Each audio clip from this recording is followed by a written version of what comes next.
Feel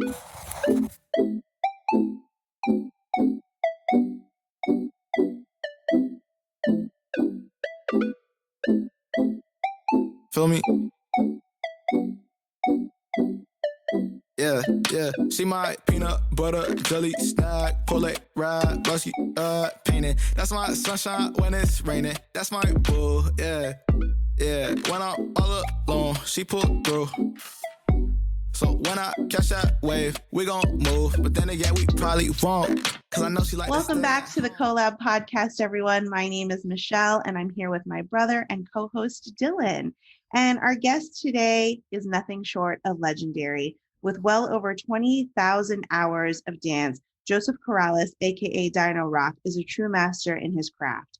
Breaking since 2001, Dyno has allowed his passion to fuel his career as an educator, a mentor, and an iconic figure in the dance community. We have the great pleasure of working with both him and his wife, Piggy, at the Box Dance Studio, where they taught weekly classes and hosted open floors. In 2007, Dyno and Piggy established Cypher City, now known as Cypher State, as a collective of artists, students, and teachers that perform, host community events and classes, and strive to keep movement and artistry alive. As self-proclaimed ambassadors to hip-hop culture, Dyno and Piggy have taken on the responsibility to educate, motivate, and inspire anyone that crosses their paths. Dyno and Piggy have cultivated a reputation as true legends in our community. Please welcome our guests today, Dyno Rock. Hey, what's up, everybody? I'm honored to be here. Thank you, Michelle and Dylan, for having us on the Collab podcast. Just ready to see what we have to talk about. Awesome. Thank you so much for being here. You know, it was funny when we were drafting the intro, I was really kind of at a loss for words because you and Piggy have accomplished so much in the dance community, and really trying to fit it into a short intro didn't do justice to everything that you guys have accomplished. And so, you know, first thing first, I want to talk about kind of your background and what fueled you. I mean, what really appealed to you about doing something in the community? What appealed to you about breakdancing? What triggered you to say, like, this is what I want to do. This is what I want to make a career out of?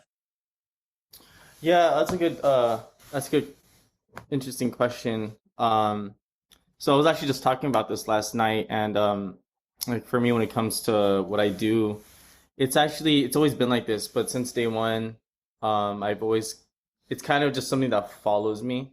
So whether or not I'm trying to or not, and there's times I try to transition out of this like path of just like being a teaching artist or even being involved with the scene.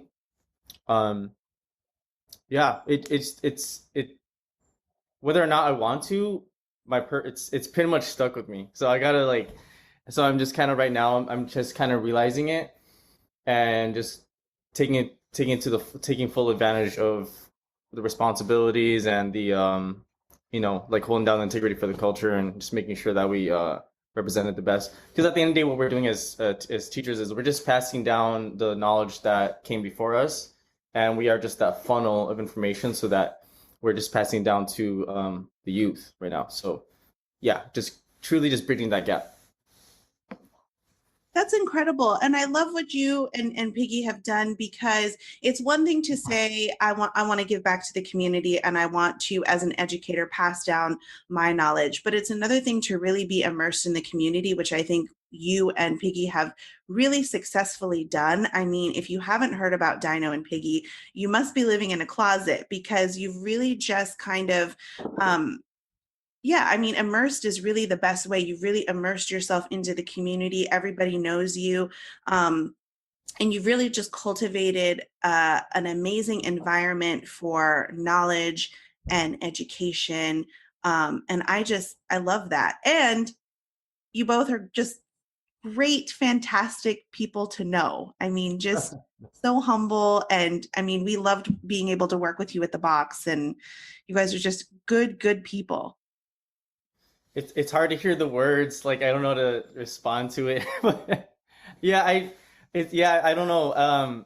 I guess we haven't really thought of it but like because we're kind of just doing our thing, just every day, and it's just kind of like yeah. Well, I didn't really. Wow, I'm like humbled to hear that. Like I was like, whoa, shocked. Like, whoa, really? um, yeah, but thank you. I think the sense of community and just that feeling of home. I think it's kind of just like, well, since we care about the home, it you want to do your best to take care of it, pretty much, and that's kind of like the mentality. Yeah. I want to take it back, Dyno, and talk a little bit about kind of how you got your start in breakdancing. And also, as we were preparing for the episode, you wanted to kind of shout out some of your mentors and pay homage to them. And so I want you to kind of just share with our listeners where you got started and some of the mentors that you encountered across the way. Yeah, so with my breaking journey, it started off as early as 2001, but yeah, it started off at the school playground. Just saw like a couple friends practice for talent show. I think they were on their head or something like that, headstands, and yeah. If I remember, there was I gotta say the names: Joe Kamimura, Shane, and Vincent. Rest in peace. I mean, he had passed away, but like he was one of the first people that I had seen doing it, so I want to credit that. And then yeah, they started inviting me over, like, oh, you should come to our garage practices. I was like, okay, sure. Like this was like 5th, 6th grade, and like I had to get a ride there from my parents, and like, hey, can I go there? Or maybe take the trolley. I started learning how to take the bus and trolley just so I can like travel a lot to practices and stuff. Along the way, just kind of the moment of being inspired, it was just an immediate journey from there. Like it never really stopped. I just really enjoyed just everything. Everything just, it was so like, I never felt more alive, and I still feel more. I always feel that feeling of being alive when I go into a jam, or just even at just practicing, and yeah, like it's the most liveliest feeling you can have. So yeah, I started just going to the jams with them, and then I met a lot of people. A lot of people I'm still connected with today, as early as 2001, going to those earlier events. Me and one, Sure 163, some Super BB boys, Saki and stuff. Like they're DJs, writers, and they really put me onto a lot of history early on. So like just knowing just the basics of just like, all right, where the elements of hip hop, like DJ Kool Herc, and then just like eventually like showing me a couple books to start reading and stuff, like things like that. And then at the time, Sure 163, I brought back like a couple years later, after I'd building this relationship with them, they brought back something that's been around as early as the 70s in New York, which was like the Zulu Nation, right? Zulu Nation. But there was a chapters around the world. So there was a San Diego Zulu chapter. Sure 163 had invited me to become a part of it. And that was like my first experience with community work, community organizing, because I think at that time Zulu Nation was considered as one of the primary like when you think of what is community organizing in hip hop, it was Zulu Nation. That was like one of the main things. There's a lot of things going on nowadays, but yeah. So from there, and just being curious about who's who, and like the history, and learning to keep this like the journey of learning. You just naturally meet people along the way. It's just asking questions, trying to figure out the answers and stuff like that. And then what's it called? Like I credit a lot of the Rock So Fresh family right there, because they gave me like an idea of like, oh, this is what this dance is all about. I mean, that was the feeling. This is what the form should look like. This is what the style, or the way you like rock. Because there's what thing was breaking is there's moves. There's like the move aspect where it's just like, oh, that's a cool move, but then there's the whole style of like, of this is the aesthetic, this is what a b-boy or a b-girl is, that whole stance. There's like a, yeah, so like that's kind of like what really drew my attention. And then yeah, so I started talking to some of them and all that. So that was like early later down the road. I met House from Furious Styles crew, Stuntman, Citrus from Furious Styles crew. Citrus was one of the first B girls that that I'd seen. Was like, I was like, yo, this person's dope. And then so I asked, she was from Arizona for Styles at the time. She moved to San Diego. I was like, yo, I gotta connect because I want to learn some stuff, like the approach, you know. So I'd ask her if I could start training with them, and then Citrus became like a mentor to me. So I always take a lot of pride in that because with the whole concept of genders in this culture, like I a lot of my mentors were women, so it was like a big thing, and I take a lot of pride in that, because Citrus will smoke anybody. You know what I mean? Yeah, in a battle. So yeah, with that, you know, I also met the other members, and then House was like, he's a professor at Arizona State University, but he also is responsible for like the history of Arizona hip hop culture. Like he has the longest running hip hop festival like ever, you know. That meaning year after year. There's been obviously events that's been happening before, but like in terms of like things that have been just continuously growing, like he's maintained every single year, you know, tough year, a really good year, great years, it doesn't matter, he just keeps going. So that's what yeah, that was to me, like it was like one of the biggest idols for me, because he got me also into academia. But the reason why I was just into breaking, but then when I saw that, dude, this guy has a degree in psychology and he's still like holding down for hip hop culture, I was like, so I told him before, I was like, yeah, you know what, if it wasn't for you, I probably wouldn't have gone to a university, you know, because it was an actual dude from the hip hop scene that was doing academic work, and he was one of the first like personal academic scholars that I met. So yeah, yeah, much respect to him. I actually featured him in a documentary that y'all donated to, and I'm so grateful for that. I yet to do another screening for it, and I think it's gonna be like a really inspiring film. But he's one of the features I have for that. Later down the road, wow, there's a lot of names to mention, but I'll just say like, let's see, coming back here, you know, San Diego, we kind of started doing our own thing with Cypress City, but then eventually, after college, I needed to do more stuff, so I wanted to get into nonprofit work, right? So I got into nonprofit work. That was in 2013. I moved up to the Bay Area, and I linked up with Mighty Four Arts Foundation, and that was the if you don't know who Mighty Four is, they're like to me, in terms of like modeling what like a cultural event looks like, with like, while hold down the integrity of what hip hop culture is, and just like creating like, and then kind of embedding that into like what was it, nonprofit work, right? Like how would it look like?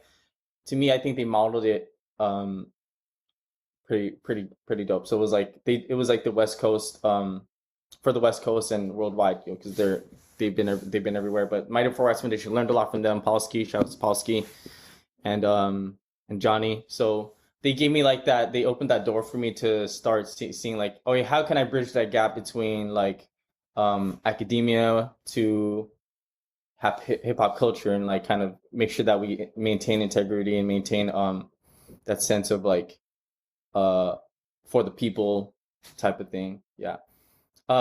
They still do a lot of events. They still do a lot of stuff. They're focusing on mental health work right now. They're still doing their thing. So like, if y'all are interested in seeing what kind of work they're doing, I would definitely like check what they're doing out.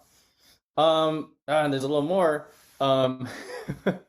I moved to for a little bit. I studied abroad to Finland, and I linked up with Helsinki, Finland. Now, super random. So I lived out there for a year, and then I was building with their hip hop culture community at it's called Flomo. They mentored me in terms of business and the business side of like the how to run businesses over there. So they were doing stuff that I feel like the U.S. wasn't even they were kind of thinking about, but they were already executing it. Like they were getting major sponsors to sponsor the events. Their studio was really successful, and in terms of like having a breaking centered like space, and then they showed what it looks like, you know. So yeah, you know, and I'm still connected with them. We're kind of planning later down the year a collaboration event called No Holding Back. We did one at the box, and that one was really successful. I don't know if you saw the video from that, but a lot of people came through. We sent someone to go to Finland for the finals.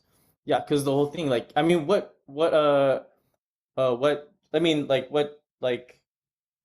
how great is that to just be able to just fly out and then just represent yourself and where you're from, you know? So that's the goal, kind of just getting that type of opportunity.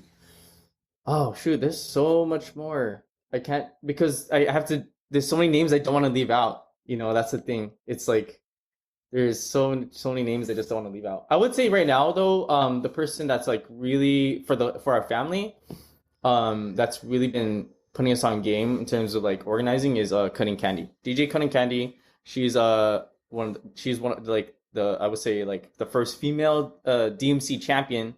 But beyond that, she's a champion for the people because she's always like putting in so much work behind the scenes. She's like teaching, running these workshops. She's like putting us onto books. She's like challenging us all the time to think of how we can improve as organizers. And yeah, and we do have something coming up with her too on the 31st. So there's like a couple things I want y'all to check that out. But yeah, I'll leave it there for now. For anyone I didn't mention, like just know that I'm always thinking about everything that I've learned and appreciate everything. And I'll write like a journal about it one day or a book with everyone's names. Yeah. That would be amazing. Have you ever thought about that, writing a book? No, I don't know. I just haven't really thought about writing a book for a lot of reasons. I don't know.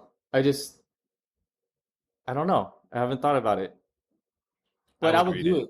What's that? I would read it. Yeah, thanks. I would write it just to like make sure that you know, because the thing is, even when I teach, I like to make sure that people know where that source comes from. Every move, you know, when I was teaching the box too, like I always made it a point, like this comes from that, and then this comes from this. It's part of, there's what the move, and there's learning where it comes from, and all that. I think that was the most interesting thing when you were talking about, you know, you coming up, is the amount of people you connected with. Mm-hmm. It's that saying where, you know, it takes a village to, you know, make someone. And I think that's one of the greatest things hip hop can teach you is community and connecting with people, because you get into dance because your friend told you to, and then your friend knows another friend, and then who's like cousins with this person and that. It's such a beautiful thing just to build more connections with people, because you never know, you might see this person at some good event and they might give you another connection, and it's just it's such an amazing thing. And just you name dropping all those people, I was like, wow, like I feel like a lot of people who are listening can reflect and just, you know, pay homage or pay respect to the people that brought them to where they are today. And it's just it's really amazing. Yeah, thank you. I think everyone has a unique story too, of like, you know what I mean, that makes them unique to what they bring to the table. And I'm sure like y'all can like probably like share a lot of stories of like people that you come across that really like spark something, for sure. I want to take it back, Dyno, because you know you were talking about the event at the box, and I'll never forget that feeling, because I had every intention of kind of just opening the studio and letting you guys close it down for the night. You know, just because I like to go to bed early. I have my routine. But I remember that when the event started, and you even mentioned this when you were talking, there's just something so, and I don't even know how to describe it. There's something so lively and sensational about being there in person, and it draws you in. And I remember I hung out for like 2 hours because I was like, this is crazy. Like I had never experienced anything like it in my life. And, to see the things that you do, in movies, where they try to depict dance in a certain way, it is nothing like that. Because when you experience it for real, I mean, you're seeing all of these, I don't know the right terminology, but you're seeing all these small battles happen in front of you, and you're hearing people cheer and support, and the music, and it's just, it's nothing short of just sensational. It's an incredible feeling. I'll never forget that feeling. Yeah, yeah. I feel the same way every time still, It's just like that's why I still like that's why it feels like home, and like I'd rather attending someone's event or you're hosting it and it's like a reunion, we're all yeah. Really, really incredible. And I'm happy that we were able to provide for that. And it was such a privilege for the box to be a part of your journey, albeit small. It was a pleasure to be able to serve the breaking community in that way, even though it was just a glimpse of your journey. It was fantastic. I want to talk to you, Dyno, a little bit about Cypher State and kind of what that means. And it's a collective, but what drew you to establish that, and kind of where do you envision it going from here on out? That's a good question. And there's a lot with the origin story, because it stemmed from Cypress City, which was primarily breaking crew, and basically thinking of Cypress State as like an evolution, kind of like Pokemon, like Cypress City, Cypress State type of thing. But I know a lot of people confuse the state part for like, oh, this is like the state of, but it's actually more of, okay, Cypress City was a place, but like philosophically we realized that the Cypher is really a state of mind, or like a state of being. And it's a certain zone you tap into. So it doesn't matter where you're at, you just kind of you just tap in. You could go deep into your art, whatever it is, writing or painting, and just like a moment you'll feel this like complete zone, this flow state pretty much. And the flow state's like a term, I was reading a lot of Zen books at the time, but like, and meditation, right? But there's this feeling you tap into where it's kind of like you're completely present, and everything is just like all the noise is just kind of like shutting out, and just is completely just in your complete focus. So that's what the Cypher state feels like. And whenever we teach, as opposed to like, I know we talked about this before, like as opposed to come up with something that's like having to perform something, it's more of like the process of feeling and being. And always that's really the win. It's not so much what it looks like, but like, are you tapping in to that state of the Cypher state? Yeah. And also we have the symbol at the 8. We have like our 8 secret codes to it. Yeah, like it's like an Inkru thing, like, oh, this is the 8 like scrolls or something, or 8 pillars what the crew makes a crew. But in reality, if you look at the 8, it's pretty much the summary of Cypher never ends, pretty much, because it's infinity, right? And the 8 is just continuous. So the Cypher never ends, and you just kind of keep going, because life is like that. You just go through the changes, you adapt, and yeah, you just kind of keep it moving. So, and where we want to take it, we're just like, again, it's kind of that Cypher never ends, right? Like, we're just gonna keep creating, keep doing our thing, keep holding true to what we feel like is important to us, and we're gonna just let the flow take us to wherever it needs to take us, pretty much. That's so powerful.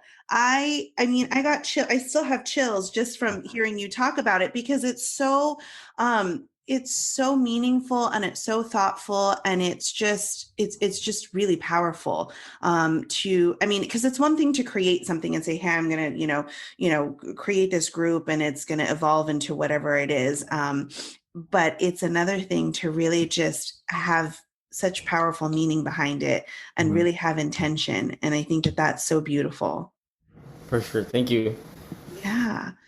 All right. So Topic of discussion on the Collab podcast. I'm going to ask you, and I already know what the answer is going to be, but I hope that this brings up some discussion and maybe some thoughts for our listeners. Is dancing, particularly breaking, in your mind, a form of athleticism? Oh yeah. So I'm gonna say it like this, right? The expression of it, it's pure art, right? It's art. The training aspect, depending on what you are training for, whether or not you, whether or not it's a creative aspect. If you have some type of structure of training, that's the athletic part of it, right? So it really is just art-leticsm, pretty much just both of them combined. Um, because what we're doing here is like we're just preparing for ourselves for that moment of expressing the art, training. So the athleticism part is it's pretty much inseparable. It's just another way of saying like, well, you're training hard, for this. So like, there's a certain mindset with athleticism that you need in order to express yourself at a higher level. Of course, debatable. There's a lot of people that and I have a crewmate that's like this. I was talking to him last night. Kanasi, like he could probably just not train for a long time, but because he's so like his personality, the way he's is, he'll still go out there and he'll still like do everything. Like wow, like you still have it and you haven't practiced. So I don't know. It's pretty magical. It's just kind of magic. It's like art, athleticism, and magic, pretty much all in one. Yeah. I'm quoting that. I'm sorry. That's just art-leticism. That's such a genius way of thinking about it. I've like never thought about it that way. I might have seen that somewhere, so I don't want to take full credit, but we can source it. We're like, oh, where'd you get that from? Like those random Instagram posts. Yeah, like, yeah. they just float around like, oh, okay. But yeah, that's what it makes sense to me. Yeah, athleticism. Oh, I love that. Well, and what does training look like for you, Dyno? I mean, what does that involve? I'm sure that it involves some sort of mental preparation, but also physical. So I want to hear about both. Oh, that's a great question.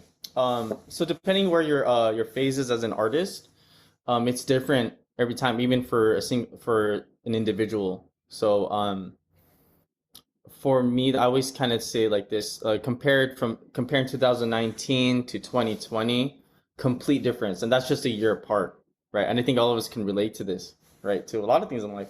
But in 2019, was probably the most I've ever competed, the most individuals I've ever called out, the most goals and objectives that I sought and really like went for. Like I packed that year with so much to do, right? So for me, like if I knew I was preparing for an event 3 months ahead of time, I would structure my time within those 3 months to make sure I hit my target. And that's just kind of what like strategically I had to do. And then there was a lot of things that go into that, because it's like as in this art, like it's really important to just keep creating. It's got to keep creating. It's for us, Cyber State, like we're always kind of like like I said earlier, like we just kind of unlayer a new level to ourselves and just kind of throw out the old and just like see where we can go from there. Because one thing we really don't like to do is like stay stagnant or plateau or whatever, which leads us to 2020, right? So in 2019, taking like almost 30-ish hours of practice a week, 30, 40 hours of practice a week, not including teaching, because it would be teaching and then at the box, in 2016, we would use that like after teaching a class, or 2016, 17, we used all the time we had to like, we have a spot right here, let's use all of it, just plug that hour in, so it was like that every time. It was like hour before class and hour after, so because we also teach and we have to train as well. 2019 was pretty much like that. I was teaching a lot more because I got more involved with the school stuff, like teaching at schools and at the juvenile detention facility. So like any opportunity I had to floor, I would like, okay, I'm gonna hit my regimen and keep going and just break. And then yeah, so just so many hours of that, working out, just like making sure I'm staying like at the level I need to be, and just yeah. To 2020 heavily impacted me. I should say too, at the end of 2019, I realized how overworking my joints. I was overworking my joints. Really started feeling like what that means to like start like growing, because as a kid, you don't really think about that. You don't really think that you're like, no, I'll be fine. I'll be fine. Yeah. So towards the end, like I was getting injury after injury after injury. Like I would feel like, okay, I'm getting better. All right, now I'm gonna go. And I'm really stubborn. So like um I'm always like, okay, mind over matter. Like I have this goal, I'm gonna achieve it. And then I kept hitting this wall, like it would be my knee, it'd be my ankles, it would be my other knee, it'd be my other ankle, it'd be my hip, my back, and things like that. So um and then another thing to this is that it's like, for at the time, like I wasn't really thinking about like having regular like physical therapist or a practitioner to like be a part of that. So important. I gotta like, that's one of my biggest pieces of advice, is to make sure that if you're training hard, you have to match it with healing and recovering. um it's so important, and then the earlier you learn this, the better off you're going to be in the long term. Yeah. 2020, to be honest, was a really tough year for me because I use this art to really kind of like get away from the stuff that catches up in your mind. So like imagine like all these hours just breaking, expressing yourself, and just like doing your thing, and then just a complete wall, like a complete stop, to like nearly 0 hours a week. I jumped to like having to do delivery work because I couldn't teach. Um and I was going through some like, I was going through some stuff, like really like obviously it hit me pretty hard. um and like I realized like, wow, without what I've been doing, like what purpose do I have to, really purpose, I was really questioning my purpose. Like I didn't know what I was supposed to do. And I also want to tie that into like with the responsibility as a teaching artist of hip hop, and we were talking about with being ambassadors of the culture. Um, People, there's still a huge talk right now about the co-option of the dance, which also added into like, maybe I should like step aside, because I feel like taking space as a teaching artist, as a non-black teaching artist, teaching black cultural art form, which encompasses obviously like black and brown communities from New York City, like that teach dance, and you start questioning like your integrity, like, okay, what can I do to make sure that I'm like doing my part to make sure that like you're doing it right. So 2020 was like, we were going back and forth all the time. We had like these intense discussions about how to improve this. So yeah, the thing is, for us, or for me particularly, is when I teach, I don't really focus on centering myself. I have to, like, again, it's about funneling where that information comes from. So like that's why there's such a responsibility to teaching, that not everyone could just teach. Like, just because you could teach footwork, just because you could teach power moves, doesn't matter unless you're able to really break down the history where it comes from, which comes from marginalized black and brown communities in New York City and the Bronx, and the uprising and all that stuff from like post civil rights.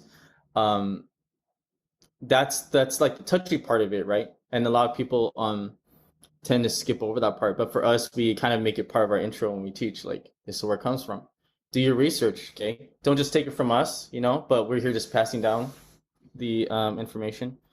um and then from there, you kind of bring it into the light that we do this because we love it. We love it, and it's something that's given us life. So like, I'm always saying, like, I'm just honestly blessed to just be able to be a part of it, to just be able to dance.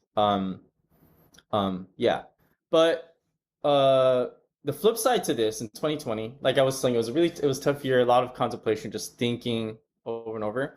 I thought I was gonna put it behind me completely. I was like, I think I'm done, like, for the most part, like, I realized that, you know, there were a couple of folks in my journey that's like given me a pass, because with teaching you have to kind of get that cultural pass to like all right, you can say here. It's not like a legal rule, you know, that in society you have to fill this out. It's you have to get the respect from an OG to be able to be like, you know, you need to be who else other than you know, type of thing. Because if not you, then it's gonna be someone and this is a true story, like Toys R Us putting out tutorials of breaking, you know, and it's like, what are they doing tutorials? And this guy's like, oh, this is how you do, like, in some really weird like outfit, teaching, like, you know, appropriating the dance, you know. Because for me, like, the goal is like I'm telling stories about Frosty Freeze. I'm keeping those names alive. Rest in peace, you know, and Spy, or like the people that you're not always going to hear about, and just kind of like making sure that those stories weren't like, you know, San Diego history too, you know. Yeah. Where was I going with this? Oh yeah. And now 2021, I'm teaching again. So, but I'm teaching in communities and spaces that I feel like um that mean a lot to me. You know, National City is a place that um, a lot of us can like have that nostalgia from, you know, from just growing up, either driving through there or living there, and just, yeah. For me, it's kind of been like that, the headquarters for my family, you know, because like it was before we got hit, and we got hit with an economic impact, and then we ended up coming back to National City, and it's just kind of been this space that, like, you know, it, like, yeah. So teaching there, it's been like incredible. I've been teaching there with a Reason to Survive arts to facility like near Kimball Park, and then I'll just say, like, I'm really picky now, so like I'm just a little more pickier now. Yeah. I was going to say, I think you have to be. And I think that, you know, during the time of the pandemic, it really gave us an opportunity, like you said, to take space and reflect. And it really allowed us to be more intentional with our actions moving forward. And so I think it's really important for our listeners to understand that you are being picky and you're being intentional, because you can be. You not only have the right to, but you've earned that privilege to be intentional with the opportunities that you're choosing. And I love that. I love that you said that. Yeah, you know, I think also another responsibility that I think about is like, well, how am I helping other members of the SD breaking community to also get into, like, if they really love teaching, you know, like, how can I create a way to create like a platform almost where, or using this platform to be able to plug people in, you know, that want to teach. So I'm looking to kind of do something, you know, create like some type of like some PD, or like professional PD, like, hopefully, like, I don't know, I'm just putting it out there, manifesting it yet, but some type of PD that kind of allows it to be a sustainable thing for like artists, you know. I had a goal as a teaching artist to make what I love to do into like a career, and a lot of people didn't think I could, you know, and then I did it, you know. I was able to sustain doing what I love. And I'll say, like, even though I'm a little pickier now, like, I met the unrealistic goal that I was like, wow, this actually can be. I modeled. I wanted to make sure I could model it first. I was like, what would it look like? What would it feel like? And then you know, I say this too. The box, like, y'all really took care of us. You know, like, we were happy with our conversations with just like making sure that the value as artists is there's integrity to that, and then y'all really value that, and that's part of the process, is like how can we make sure that we keep that value up as artists, especially breakers and stuff, something that's still kind of becoming fairly new into something that could be a career. And yeah, so thank you for like being part of that, you know. Well, and you know, one of the things, and Dylan and I have talked about this too, is, and unfortunately we didn't, because the box closed, we didn't get a chance to truly roll it out and implement it. And I remember sitting down and talking about it with you and Piggy, is that, you know, professional development is so important, because yes, in theory, anyone can teach. Anyone can stand in front of a class and teach moves and say, you know, this is what you need to do. But to be able to really embrace and teach and push history and knowledge on people, I think is another added layer. And I love that you're calling it a responsibility, because if you are embracing the position of being a teacher, you have to embrace the responsibility to really fully teach, and not just stand up in front of a class and say, okay, well, I'm going to, you know, teach you this choreography and that's going to be done. We need to learn how to be powerful and good allies to the people in our community. And in order to do that, we have to uphold the responsibility to really teach everything that we know and teach it accurately. And I love that. I love. That's something that I've always loved about you and Piggy. And, you know, unfortunately, we didn't get to roll it out at the box, but I'm here cheering you on, and anything that I can do to support you, I would love to see that be rolled out, because I think we need more of that in the dance community. Mm-hmm. Yeah, I appreciate that. Thank you so much. You know, yeah, no, it's definitely, I'm gonna make sure to just keep putting it out, like, and just eventually. At the moment, there's like things we're kind of focusing on, but I was saying to like Piggy the other day, was like, oh, well, once we clear this, I want to start focusing on that. Like, you know, it's weird because I wrote this timeline like a couple years ago of stuff I want to do, and I'm making sure that like now I'm, you know, I think there's a sense of urgency we all feel after 2020. Like, okay, we got to do this stuff now. You know, like I'm not gonna take no more chance, no more like hesitation. We're just gonna do it. You know, so yeah, a lot of the projects now that we're doing is pretty much all of that stuff we said we're gonna do, and we're just making sure we just follow up with what we said we're gonna do. Yeah. Well, that's a great transition. So, Dyno, talk to us about some of the projects that you're working on that you want to promote. You have a ton of events coming up. So let's talk about what you're working on right now. So the project we pretty much just wrapped up was a Critical Minds documentary. And so shout out to Collab, because y'all were one of the sponsors for it, and I was so grateful and happy.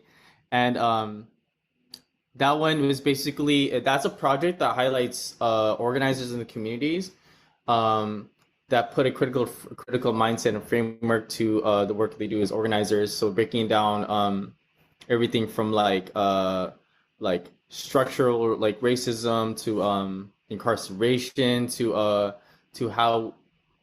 how we, the works we have to do as in the community to be able to like dream of like what it looks like, you know, what other world can we really dream of. And the conversations there hit pretty deep because it ties into hip-hop culture and talks about hip-hop culture and hip-hop culture and the organized work, community organized work is really just embedded. It's really like just inseparable. So I will definitely let y'all know when I'm doing a screening. I think everyone should check it out. There's a lot of history and gems dropped. We have Asia One, who is she's one of the founders of B-Boy B-Girl Summit, which is like such a pivotal event in terms of like SD hip hop and West Coast hip hop and breaking, and making sure that she sets that bar up in terms of like culture and history. Then we also have House from Pure Styles, Arizona. Then we have Khalid Alexander from Pillars of the Community, and their work is centered on making sure that they create a voice and platform for for folks who are potentially incarcerated or have been incarcerated. So we've been doing a lot of who else is there? Oh yes, then of course at the end we have also Dr. Grace and Dr. DJ Cutting Candy, who close it out with this really powerful message. Piggy actually is the concluding segment, which she says something really beautiful. It ties everything all together about hip hop culture and just being like immersed in it. But yeah, I really want everyone to watch it.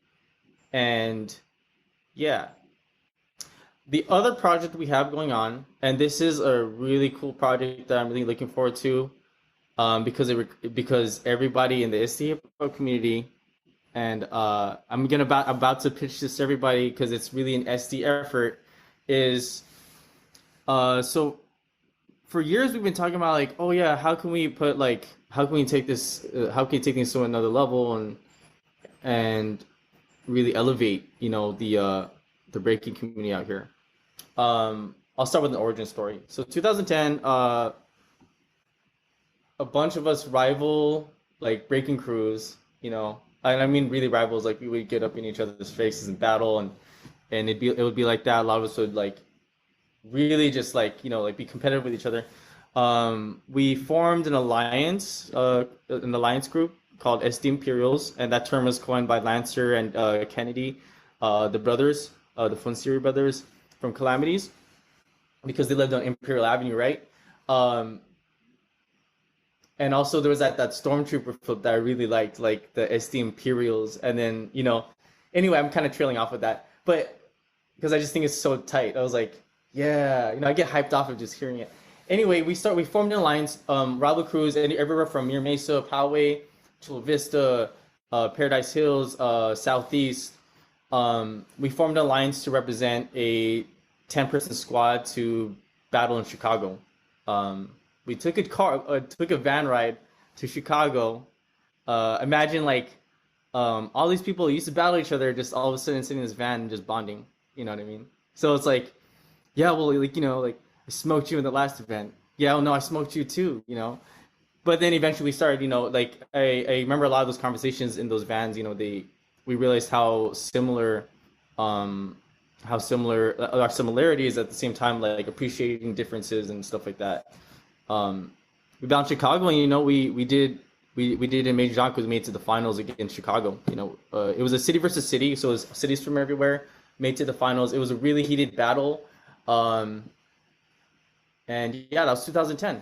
So now 10-11 years later, we're bringing it back, but we're highlighting the current generation, the younger generation, and we're basically sending them out to this part of a pro breaking tour. The stakes are a little higher now, and this is happening in Texas, Austin, Texas. All cities from the U.S. are going to be there, but San Diego's going to come, and we're going to represent.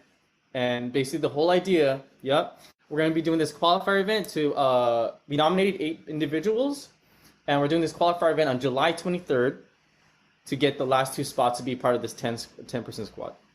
And here's the catch: like the 8 people that are on the lineup are all vulnerable to being challenged for their spot. So I don't know if anyone here that goes to the breaking practices, how intense all the practices are. Now, open floors are like right away. You'll see someone like just getting ready to battle. Like people are hungry right now, and it's like it's really exciting. So just imagine that build up to the event of like.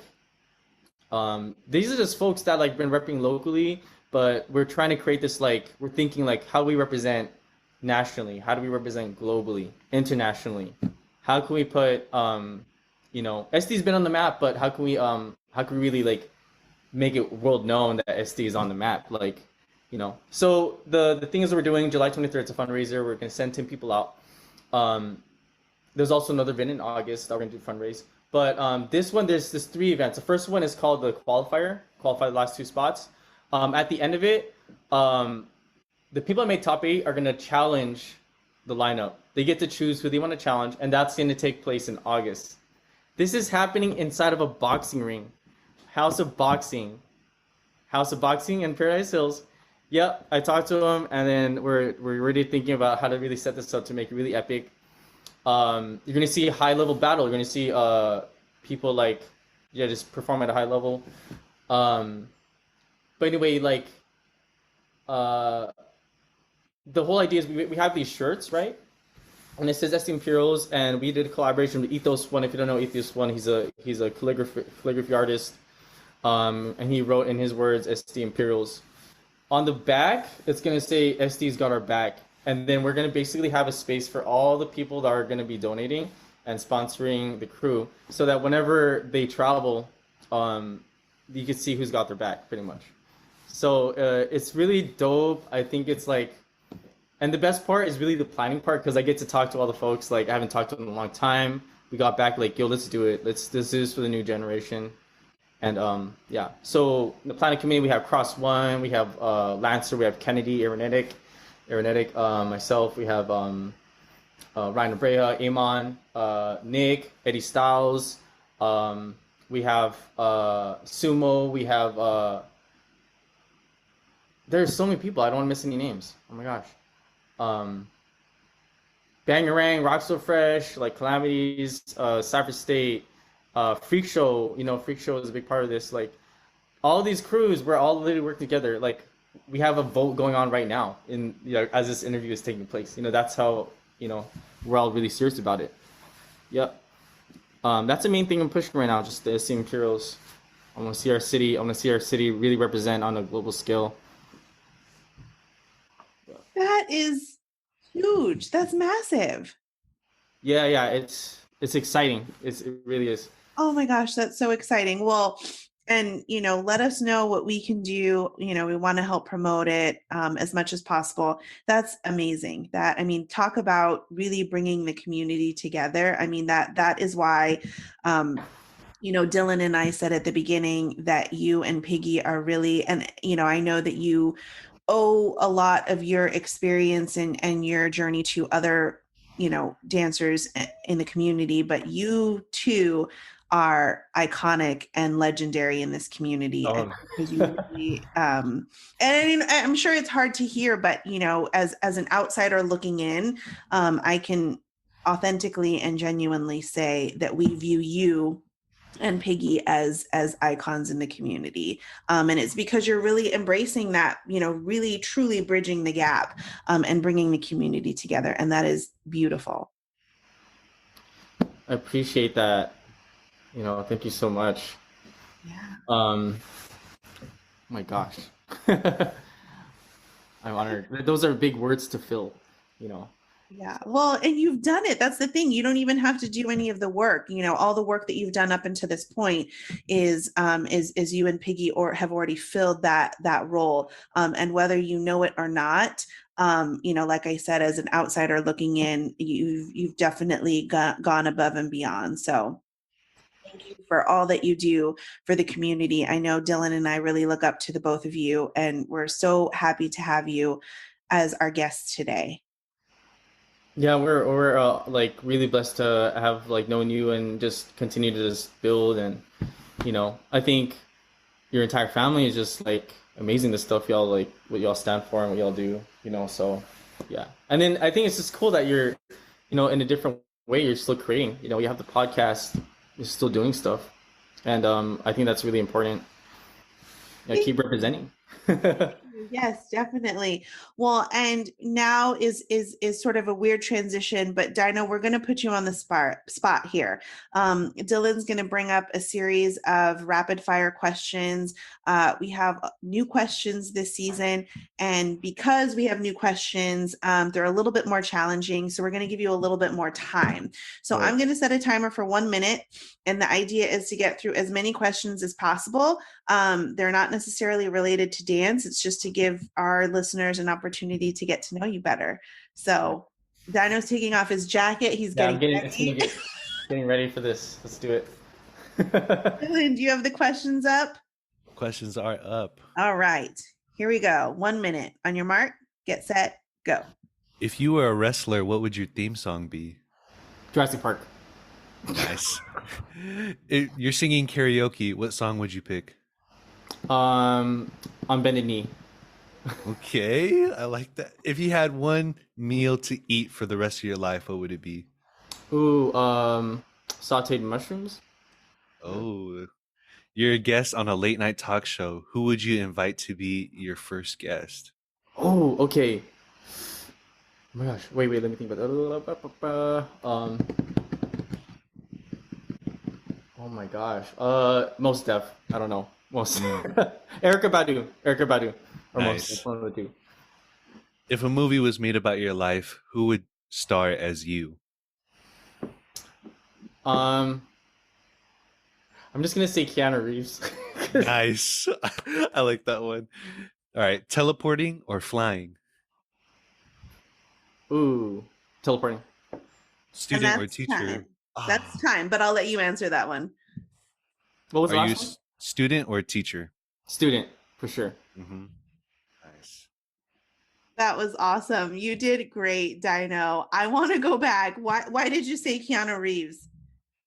Oh, I don't know. I just the movies he does, and his personality, um, like everything from the Matrix to like John Wick to like, just his like mindset, and he's like secretly really funny. Like just, Mhm.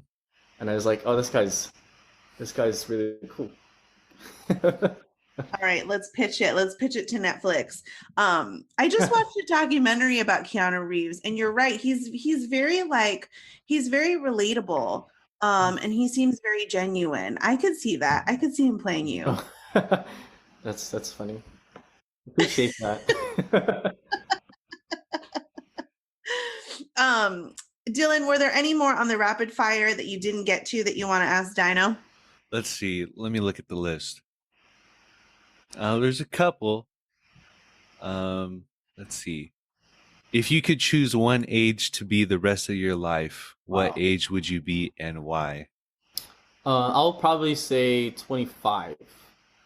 Yeah, 25. I wasn't going through so many injuries. I had a lot of energy, and it was a little crazy year, I guess, but yeah. Nice. Okay, two more. Go ahead. If you could write a book, what would it be about? Oh, that's a really good question. It'd probably be like the book version of the documentary series I'm kind of going for. Mhm. So like it'd be just Critical Minds, but like in book form. Yeah, Nice. for Okay, sure. the last one. You kind of already answered this, so I'm going to kind of switch it up. Who is your biggest inspiration? Oh, wow. Um, I'll say Piggy. Yeah, she's a big inspiration. Besides my mom, I'll say mom. Like they're, I don't want to like put one over the other, but like they both like kind of I think at the same time challenge me the most, but also show that they're like they're always genuine and authentic with me with how they are, and it's like sometimes like feel like I really need that a lot. So it's just like Yes. because sometimes we're stuck in our heads, and then you just need to speak to someone who's gonna tell it to you real, and it's just like, wow, I really needed that. That's how moms are. That's how moms Yeah. are. Yeah. Well, and if your mom's not there, then your wife will do it for you. So good answers. That would totally be terrible if I said like some random actor. Like, oh yeah, probably like who's that guy that does Taken? He has a great voice. Oh shoot, what's his name? I know exactly who you're talking about. Liam Neeson. Liam Neeson. Liam Neeson. Mhm. It's like, Mhm. I don't know who you are, but just this is what I need to tell you. I'm like, wow, I really need to hear that today, Liam. Like, that would be so funny. She's like, why would you say Liam? Like, no, but I really mean it though. Yeah, for sure. Like, Piggy and like my mom. Yeah. That's amazing. Good answers. What a great way to wrap up the rapid fire. One last question, Dyno, before we wrap up the entire episode. I know my answer, but I'd love to hear your answer. With everything that's going on right now, pandemic, I mean, we're finally overcoming, people are getting out and about, but we're still recovering from it. And so we want to highlight what's good in the dance community. My answer is Dyno and Piggy, but I'd love to hear what your answer is. So what's good in the dance community right now? I mean, I think that's a good question, and it's like I think there's like a lot of uncertainty in the air, right, with the whole COVID situation and all that stuff, and I think all of us are feeling that, So again, that goes back to the sense of urgency of like, we're kind of like, I think everyone's a lot stepping on eggshells with a lot of stuff, but with the dance community, the breaking community, like we have practices opening up. You see a lot of people reconnecting. I think breaking past that awkward lack of socialization, but it's a beautiful thing to see, like people just getting back together and just kind of like reconnecting. You're seeing a lot of these jams that were postponed and events coming back. So then you're also seeing like people re-inspired, in the way that, and if anything, that 2020 taught us is to like really appreciate everything that we took for granted, especially with the dance, because a lot of us weren't even able to do it at that time. We were able to practice, but that sense of community in the dance, for sure. Yeah. I love that. Where can people find you, Dyno, either on Instagram or in person teaching? Where can they find information about your events? So we have an Instagram under Cypher State. So if you type in CYPHERST and then the number 8, so ST, yeah, Cypher State. That's our account. The other account I'm kind of trying to promote is the SD Imperials one. We just started it 2 days ago, and I'm not a social media guru, so if you are, then feel free to like up the numbers. But yeah, the reason why I'm focusing on that right now is because we're gonna be promoting a lot of the events on there, promoting all the individuals that are gonna be representing. We also have like these special edition shirts that we're gonna be selling on it. So that's SDIMPERIALS, SD Imperials. That's on Instagram. Cypher State, if you're looking for what our crew is up to, and then yeah, SD Imperials to see what the whole the city of San Diego breaking scene is doing up to. Yeah. Yes. Yay! Thank you. That means a lot.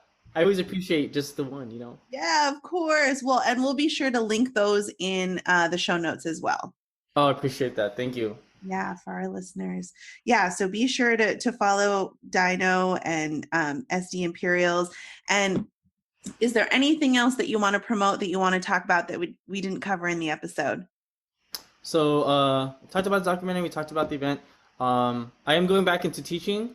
So if you want to work on a collaboration, if you want to book something with me, I do private lessons. I'm looking to do more workshops.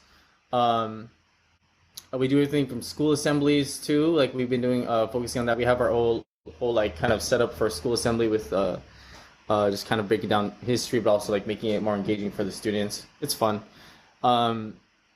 And yeah, so whether it's private lessons or just wanting to collaborate on some projects, getting us like a workshop at your space or something, like we're all open to that. So yeah, let us know.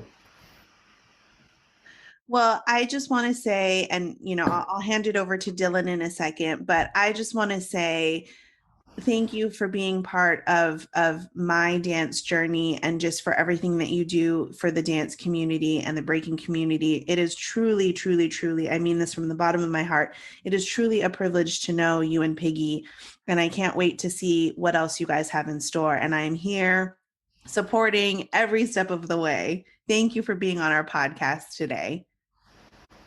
Thank you for opening the doors and the opportunities. We're also very honored and blessed to have y'all in our lives as well in that journey. So just really excited to see actually check out the episode, and thank you.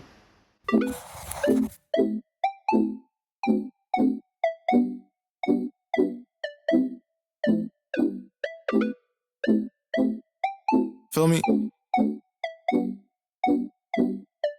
Yeah. See my peanut butter jelly snack, pull it, ride, busky, painting. That's my sunshine when it's raining. That's my boo, yeah. When I'm all alone, she pulled through. So when I catch that wave, we gon' move. But then again, we probably won't. Cause I know she like to stay at home.